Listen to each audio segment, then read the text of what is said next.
Hello नमस्कार, स्वागत आप सभी का हमारे यूट्यूब चैनल पर। और आज की इस क्लास में हम चर्चा करेंगे शिक्षण अभिरुचि के महत्वपूर्ण प्रश्नों के बारे में। ये वही इम्पोर्टेंट क्वेश्चंस हैं जो एग्ज़ाम में आते रहते हैं और ख़ास तौर से जो BSTC का जो एग्ज़ाम होने वाला है अभी 28 अगस्त तो बांगल ये तो आ क्लास रामबाण है। तो ज़्यादा से ज़्यादा ये क्लास ने शेयर कर दियो BSTC वालों, एक एक प्रश्न ध्यान न देख लियो क्योंकि इमुई जो है सारा प्रश्न आवेगा और थारा जी को 50 प्रश्न है कम से कम 150 नंबर के, तो वो इसी क्लास से आपके क्लियर हो जाएंगे। तो शिक्षण अभिरुचि की जितनी भी क्लास है वो आप लगा लीजिए। तो चलिए बिना टाइम वेस्ट किए हम फर्स्ट क्वेश्चन पर चर्चा कर लेते हैं, जिसमें ये पूछा गया है कि कक्षा में छात्र छात्राओं का ध्यान विकसित करने के लिए आप क्या करोगे। आप क्या करोगे? कहानियाँ सुनाएंगे, भाषण करेंगे, या फिर जोर से बोलेंगे, या फिर जिज्ञासा उत्पन्न करेंगे। तो हम क्या करेंगे? छात्र छात्राओं में जिज्ञासा का विकास करेंगे। जितना छात्र जिज्ञासु होगा वह उतना ही ध्यान से हर एक बात को समझेगा और जो है उस पर आगे भी जो है बातचीत करने की, प्रश्न पूछने की भी वो कोशिश करेगा। तो जिज्ञासा जो होती है वो सबसे महत्वपूर्ण उदाहरण होता है उनका ध्यान विकसित करने के लिए। तो इसका राइट आंसर नंबर ए है। तो चलिए नेक्स्ट क्वेश्चन पर चर्चा कर लेते हैं। देखिए जितने भी क्वेश्चन है अगर उनमें एक्सप्लेनेशन की जरूरत हुई तो वहाँ पे हम समझने की कोशिश करेंगे और नहीं तो जो इनके ऑप्शंस हैं वो पढ़कर राइट आंसर दे देंगे। अभी एग्जाम में ये करना कि जो चारों ऑप्शन है, सबसे पहले बात ये रहती है कि आप जो चारों ऑप्शन पढ़ने की कोशिश कीजिए उसके बाद अगर जो सही आंसर लगे उस पर टिक कीजिए, वरना 3 नंबर को सवाल है देख लिया। आगे हम देखते हैं कि आप विद्यालय में छात्रों में सहयोग की भावना विकसित करने के लिए क्या करोगे। छात्रों में सहयोग की भावना विकसित करने के लिए क्या करेंगे? हम क्या करेंगे? संबंधित उदाहरण देंगे, शिक्षक मिलजुल कर कार्य करेंगे, पाठ्य सहगामी क्रियाओं का आयोजन करेंगे, मिलजुल कर कार्य करने के महत्व बताएंगे। ये देखो सारे ही इंपॉर्टेंट हैं, लेकिन यहाँ पे हम देखते हैं कि इससे संबंधित अगर हम उदाहरण देंगे ना तो उससे ज़्यादा इफेक्ट पड़ने वाला है। चलिए नेक्स्ट देख लेते हैं कि छात्रों के निम्नलिखित में से किस गुण को आप सर्वाधिक महत्वपूर्ण मानते हैं। छात्रों का कौन सा गुण है जिन्हें सारों ज़्यादा महत्वपूर्ण मानो? तो वो छात्रों का गुण होता है जिसमें हम देखते हैं स्वतंत्र रूप से विचार करना, विनयशीलता, आज्ञाकारिता और परिश्रमी। तो स्वतंत्र रूप से विचार करने का जो गुण है छात्रों का वो सर्वाधिक महत्वपूर्ण होता है एक टीचर के नज़रिए में। कि अध्यापकों के सुझाव के बावजूद कोई अपनी स्वच्छता का ध्यान नहीं रखता है तो अध्यापकों को क्या करना चाहिए? कक्षा में प्रार्थना स्थल में रोज ही बच्चों का नाखून चेक करना, दांत चेक करना। तो ये सारे के स्वच्छता के सुझाव होते हैं, बच्चों को हम बताते हैं भाई बीमारियां ये कारण हो जाए थे, नाखून ना काटो तो कीटाणु फैले। तो यहाँ पे अगर वो ध्यान नहीं दे रहा तो हम क्या करेंगे? बार बार समझाने पे ध्यान नहीं दे रहा तो हम बच्चों को क्या करेंगे? अर्थदंड दे देंगे। रुपया लगेगा नहीं तो बच्चा आप ही समझ जाएगा। तो ये इसमें एक तरीका होता है बच्चों को समझाने के लिए। तो नेक्स्ट देखते हैं कि जो छात्र कक्षा में निरंतर प्रश्न पूछते रहते हैं उन्हें क्या करना चाहिए? कि दंडित कर दिया जाना चाहिए कि रुक जा, रोज रोज की प्रश्न पूछे। नेक्स्ट कहते हैं कि उन्हें कक्षा के वाद विवाद में भाग लेने के प्रोत्साहित किया जाना चाहिए। कक्षा में वाद विवाद चर्चा शुरू कर दो। नेक्स्ट है कि लगातार प्रश्न पूछने के लिए प्रोत्साहित करना चाहिए। और डी नंबर ऑप्शन कह रहा है कि प्रश्न का उत्तर स्वयं ढूंढने के लिए प्रोत्साहित करना चाहिए। हाँ, स्वयं ढूंढने के लिए प्रोत्साहित होना चाहिए, दंड नहीं दिया जाना चाहिए। वाद विवाद शुरू कर सकते हैं, लेकिन सबसे जो मेन जिसका आंसर रहता है वो है कि लगातार प्रश्न पूछने के लिए प्रोत्साहित बच्चों को इंस्पायर्स करना चाहिए ताकि वो उस टॉपिक से रिलेटेड बार बार प्रश्न पूछें। जब तक उनकी जिज्ञासा शांत ना हो बच्चे प्रश्न पूछ सकते हैं। जितने बच्चे इंस्पायर होंगे वो एक तो उसके बारे में अपने दिमाग से सवाल बनाएंगे कि भाई ये सवाल ऐसे नहीं होता, ऐसे होता। तो इस प्रकार से जो है ये इसमें राइट रहता है, इंस्पायर करना। नेक्स्ट है कि शिक्षक छात्र के लिए, शिक्षक जो है छात्र के लिए किस प्रकार होता है? पिता की स्थिति में होता है, मित्र और हितैषी की स्थिति में होता है, माता की स्थिति में होता है, और ये सारे होते हैं। देखो शिक्षक और छात्र का जो संबंध होता है ना वो मित्र और हितैषी के रूप में होता है। तो ये यहाँ पे बी आंसर जो है राइट है। नेक्स्ट है छात्रों की अपनी मातृभाषा के ज्ञान में वृद्धि हेतु क्या सुझाव संभव है? छात्रों की अपनी मातृभाषा के ज्ञान में जी कि अपनी राजस्थानी भाषा है तो इनका विकास में आपनों के सुझाव है। तो घर तथा विद्यालय में मातृभाषा का प्रयोग करना चाहिए।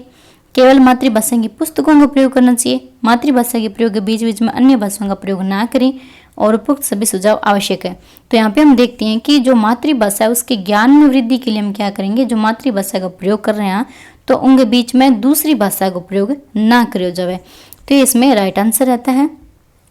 नेक्स्ट है कि शिक्षक का वह गुण जो उसे अन्य व्यवसायियों से अलग करता है। शिक्षक का ऐसा कौन सा गुण है? देखो व्यवसाय जो एक शिक्षण कला वो भी क्या एक व्यवसाय के रूप में है। चाहे आप बिजनेस करें वो भी व्यवसाय है, कृषि करें वो भी व्यवसाय है, दुकानदारी करें वो भी व्यवसाय है। लेकिन यहाँ पे पूछ रहा है कि व्यवसाय तो सभी करते हैं, पैसे कमाने के लिए व्यवसाय करना, लेकिन शिक्षक का कौन सा गुण है जो उसे अन्य व्यवसायों से अलग कर देता है। तो वो यहाँ पे हम गुण देखते हैं, वो है उसका कर्मठता या भाषण देने निपुणता, अध्ययनशीलता या फिर सभी गुण। तो कर्मठता, अपने जो कर्तव्य के प्रति निष्ठा जो होती है ना, वो जितनी एक शिक्षक में होती है वो उतनी शायद ही किसी में होगी। तो यहाँ पे इसका जो कर्मठता है वो राइट आंसर रहता है। चलिए नेक्स्ट क्वेश्चन नंबर 9 ये कह रहा है कि किसी भी प्रभावी संचार प्रणाली में प्रतिपुष्टि का प्रयोग किया जाता है। प्रतिपुष्टि का प्रयोग क्यों किया जाता है संचार प्रणाली में? विषय वस्तु को गहराई से जानने के लिए, ग्राहक के दोषों का पता लगाने चाहिए, प्रश्न के दोषों का पता लगाने चाहिए, या फिर प्रक्रिया में आवश्यक संशोधन करने के लिए। तो प्रतिपुष्टि का जो प्रयोग किया जाता है वो विषय वस्तु को और ज्यादा गहराई से जानने के लिए इसमें यह प्रयोग किया जाता है कि इसमें और ज्यादा क्या सारांश में और बातें आ सकती हैं। नेक्स्ट है कि छात्रों में बड़ों के प्रति आदर की भावना के विकास के लिए हमें क्या करना चाहिए। तो हम क्या करेंगे, कक्षा में उपयुक्त उदाहरण देकर ये चीजें बच्चों को समझाएंगे। नेक्स्ट क्वेश्चन कह रहा है कि भाषा विकास में सहयोग करने का कौन सा तरीका गलत है। यहाँ पे क्या पूछा है, गलत है।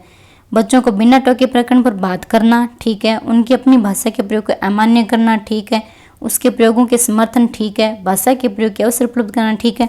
यहाँ पे हम देखते हैं कि भाषा विकास में कौन सा तरीका गलत है। तो यहाँ पे क्या है, बच्चों की जो अपनी भाषा है जिसकी भाषा में यूज कर रहे हैं भंग प्रयोग ने अमान्य कर देना, तो क्या बच्चा जो है फिर संकालु हो जाएगा, वो उस भाषा में जो है फिर संवाद या फिर कम्युनिकेशन नहीं कर पाएगा। तो सारों मोटी बात है कि वो जिससे भी भाषा का प्रयोग करना रहे बिना टोको ना, तभी उनका भाषा का विकास अच्छे तरीके हो सकेगा। नेक्स्ट क्वेश्चन है कि कक्षा में शांत वातावरण तभी रह सकता है जब कक्षा में शांत वातावरण किया होगा कि कठोर अनुशासन अपना दो, भाई कोई बोला जी खन कूट दो। नेक्स्ट है कि केवल छात्रों का सहयोग हो कि छात्रा कह दे भाई आपस में एक दूसरे को चुप रखना है। तीसरा ये कह रहे कि मनोरंजक कहानियां सुनाई जावे। तो देखो इनसे ज्यादा प्रभाव नहीं पड़ने वाला, सबसे ज्यादा प्रभाव होगा कि अध्यापक और छात्रों में परस्पर अगर सहयोग की भावना होगी, बच्चे छात्र को समझेंगे, छात्र जो है शिक्षक को समझेंगे और शिक्षक छात्रों को समझेंगे, तभी शांति का वातावरण बना रहेगा और जो है शिक्षण और अध्ययन और अध्यापन की प्रक्रिया सुचारू रूप से चलती रहेगी। नेक्स्ट है कि आपके विचार में विद्यालय में छात्रों के शैक्षिक भ्रमण का प्रबंध करना आवश्यक होता है, क्योंकि शैक्षिक भ्रमण क्या होता है जिसमें जो छात्र होता है वो प्रत्यक्ष दृष्टिकोण से उन चीज़ों को देखकर, छूकर, उनके बारे में जानकर ज्ञान ग्रहण करता है, जो उसका क्या एक प्रभावी अनुभव होता है और उसके जो ज्ञान है वो स्थायी रहता है, मस्तिष्क में हमेशा के लिए स्थायी हो जाता है। तो यहाँ पे शैक्षिक भ्रमण पर जाते हैं तो उसके लिए क्या आवश्यक हो सकता है, हम यहाँ पे देखते हैं कि छात्रों को प्रत्यक्ष संपर्क से ज्ञान प्राप्त करने का अवसर मिलता है और जो प्रत्यक्ष ज्ञान जो बच्चों को मिलता है वो उसके मस्तिष्क में स्थायी हो जाता है। नेक्स्ट क्वेश्चन है कि निबंधात्मक परीक्षा विश्वसनीय नहीं होती है, क्यों? क्योंकि परिणाम सदैव समान नहीं होते हैं, जांच की विधियां अलग अलग होती है, प्राय उत्तर बहुत भिन्न होते हैं, इनमें से कोई नहीं। देखो उत्तर भी भिन्न ही हुआ निबंधात्मक परीक्षा का मतलब क्या है, एक बच्चों जो है कोई भी एक बड़ा टॉपिक जी आप देखा कि भाई दीपावली पर लेख लिखो, तो कई बच्चा की तरीकों सेलिब्रेट करो, कई की तरीकों सेलिब्रेट करो, तो बच्चा क्या आपकी जिका भी विचार है जी तरीकों में मान लो दिवाली सेलिब्रेट करी तो भी हिसाब लिखना रहे। अब जांचने वालों जो अध्यापक है वो भी पर निर्भर रहे कि किस्सा बच्चे की बात भी बहुत अच्छी लगी है तो की तरीकों के है जो है नंबर देवेगो।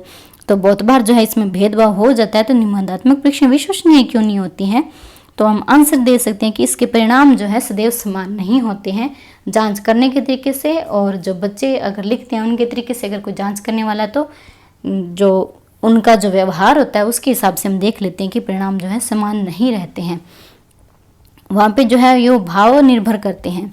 नेक्स्ट है कि आपके विचार में शिक्षा का उद्देश्य, आपके विचार में शिक्षा का उद्देश्य क्या है। यहाँ पे हम देखते हैं कि आत्मविश्वास पैदा करता है बालकों में, ठीक है, बालकों को बुराइयों से बचाता है, ठीक है, बालक को ज्ञान देता है, ठीक है। तो शिक्षा के ये सारे ही उद्देश्य रहते हैं, एज ए शिक्षक होने के नाते हमारा यही विचार है। नेक्स्ट है कि आपके विचार से शिक्षा में हो रहे ह्रास को, कमी को रोकने के लिए क्या आवश्यक है। शिक्षा में कमी हो रही है मतलब ज्ञान जो है वो एक सीमित क्षेत्र में हो रहा है, मतलब कि बच्चे जो है ज़्यादा अग्रसर नहीं हो रहे हैं। क्या कारण हो रहा है इसका, कि विद्यालय में पुलिस की व्यवस्था कर दी जाए तो क्या है बच्चे जो है सीख रहे हैं वो मान लिया डर के मारा और ज़्यादा सीखा, तो क्या करेंगे हम पुलिस व्यवस्था करेंगे, या फिर क्या करेंगे खेल की समुचित व्यवस्था करेंगे, या फिर गृह कार्य के प्रति अभिभावकों को जागरूक करेंगे, या फिर क्या करेंगे, अध्यापकों के द्वारा नियमित कक्षा शिक्षण कराए जाएंगे। तो यहाँ पे हम देखेंगे कि कक्षा शिक्षण में हास हो रहा है, शिक्षा में हास हो रहा है, यानी कि जो स्कूल का रिजल्ट भी डाउन जा रहा है, बच्चे इतना ध्यान से नहीं पढ़ रहे हैं या फिर पढ़ाई में रुचि नहीं ले रहे हैं, स्कूल नहीं आ रहे हैं, तो वो क्या एक प्रकार से जो है टीचिंग का लॉस हो रहा है।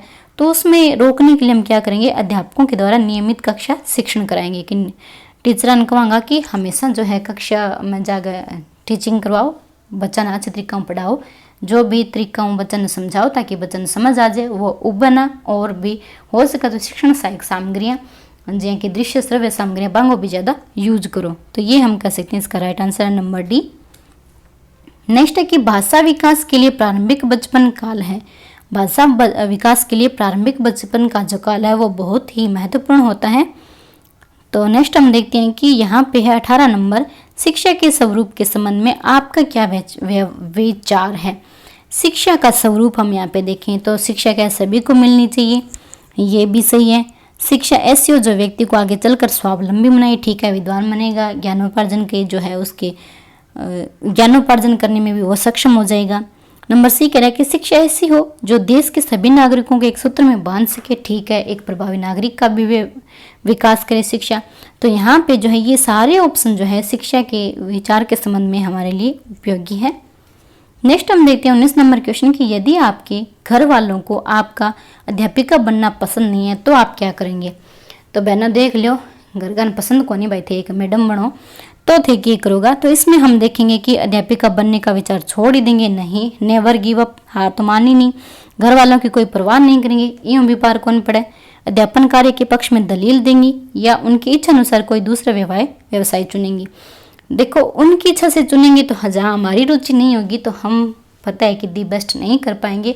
वो क्या हम बस उनकी ही इच्छाओं को संतुष्ट करने के लिए कि भाई मम्मी पापा कह दिए तो अपन आज जॉब करनी है, तो इससे हमें कोई जो है फ़ायदा नहीं होने वाला, हम उसमें पूरे मन से जो है डिवोट नहीं हो पाएंगे। तो यहाँ पे हम देखेंगे अध्यापन कार्य के पक्ष में दलील देंगे कि एक जी की मैडम है वह बहुत अच्छा तरीका में बच्चा समझा सका है, पढ़ा सका है और जो पढ़ाने की कला भी बहुत अच्छी है। तो इस तरीके से मतलब कह सकते हैं पढ़ाई के पक्ष में हम क्या दलील देंगे, यानी कि एक पढ़ी लिखी जो नारी होती है वो एक सुशिक्षित एक जो छात्रों का तो विकास करती है, साथ ही समाज का भी विकास करती है और राष्ट्र निर्माण में भी अपनी क्या है भूमिका निभाती है।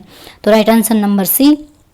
देखो शिक्षण अधिगम में मैं थाने बताया नहीं कि आपकी जी की इनके मतलब है शिक्षण अभिरुचि में मेन पॉइंट ये है कि थारी जी की अभिरुचि है शिक्षा के प्रति थारो दृष्टिकोण की है, और एक स्कूल के प्रति स्कूल के छात्रों के प्रति थारो के दृष्टिकोण है, समाज के प्रति के नजरिए, इन सारों रिलेट शिक्षण अभिरुचि में प्रश्न पूछे जावे हैं। तो इसमें हमने देख लिया इस तरह से प्रश्न। नेक्स्ट हम देखते हैं कि पाठ्य में नैतिक शिक्षा के शामिल करने के विषय में आपका क्या विचार है।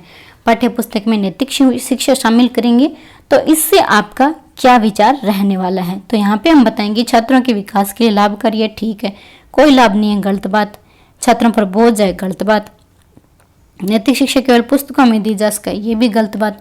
तो यहाँ पे देखते हैं कि छात्रों का प्रभावशाली रूप से ये क्या चरित्र का विकास करेगी नैतिक शिक्षा। तो नंबर ए राइट आंसर।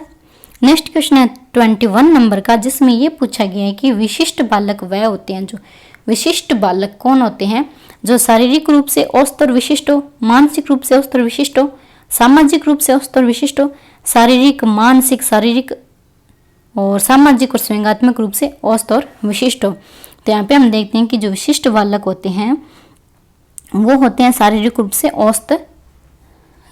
से औसत से भी विशिष्ट होते हैं, वो होते हैं विशिष्ट बालक। नेक्स्ट क्वेश्चन है हमारे पास कि छात्र नैतिक शिक्षा को तभी ग्रहण कर सकते हैं जब, नैतिक शिक्षा को ग्रहण कब कर सकते हैं, जब स्वयं शिक्षक उनका आचरण करे, परीक्षा में संबंधित इसे प्रश्न पूछा जाए, नैतिक शिक्षा सबके लिए अनिवार्य कर दी जाए, या नैतिक शिक्षा को पाठ्यक्रम से जोड़ देना चाहिए। तो नैतिक शिक्षा तभी ग्रहण कर पाएंगे जब क्या होगा कि शिक्षक स्वयं उसका आचरण करेंगे, छात्र जो है बच्चों का अनुकरण करके सीखते हैं। नेक्स्ट है कि आपकी दृष्टि में छात्रों का अधिकतम विकास होगा, छात्रों का अधिकतम विकास किससे होगा। तो हम यहाँ पे देखते हैं कि मानसिक रूप से अगर बच्चों को क्रिया दी जाएगी तो उनका जो है सबसे ज़्यादा जो है विकास होगा मानसिक रूप से। नेक्स्ट है भय और दंड का प्रभाव बच्चों को अनुशासनहीन बना सकता है, इस कथन से आप भय और दंड का प्रभाव जो है बच्चों को अनुशासनहीन बना सकता है, इस कथन से आप कितने सहमत हो? तो यहाँ पे हम देखते हैं कि हम पूर्ण सहमत हैं, क्योंकि भय और दंड का प्रभाव होगा, जितना ज़्यादा दंड हो और भय का प्रभाव है बच्चों, एक सीमा के एक हद हो, एक हद के बाद बच्चों के ना तो दंड को कोई प्रभाव पड़े ना भी इनके कोई भय लगे, तो वो क्या अनुशासनहीन हो जाए, मतलब कि क्यों कहना कौन मानने को। नेक्स्ट है कि आपके विचार में शिक्षा क्या है? शिक्षा क्या है? साक्षर बनाने का साधन, राष्ट्रीय कर्तव्य है, समाज सुधार का साधन और माध्यम भी है, मानव का संस्कार रूप आवरण है। तो यहाँ पे हम देखते हैं शिक्षा जो है समाज सुधार का साधन और माध्यम है, तो ये इसमें राइट आंसर रहता है। तो एक यहाँ पे हम क्वेश्चन देखते हैं कि विशिष्ट बालक जो होते हैं शारीरिक, मानसिक, सामाजिक, व्यंग्यात्मक, इन सभी स्थितियों में जो विशिष्ट क्षमताएं पाई जाती है बालक में, तो वो विशिष्ट बालक कहलाता है। तो ये थे आज की क्लास के 25 क्वेश्चन इंपॉर्टेंट, जो आपको उम्मीद है कि समझ में आ गए अच्छे से।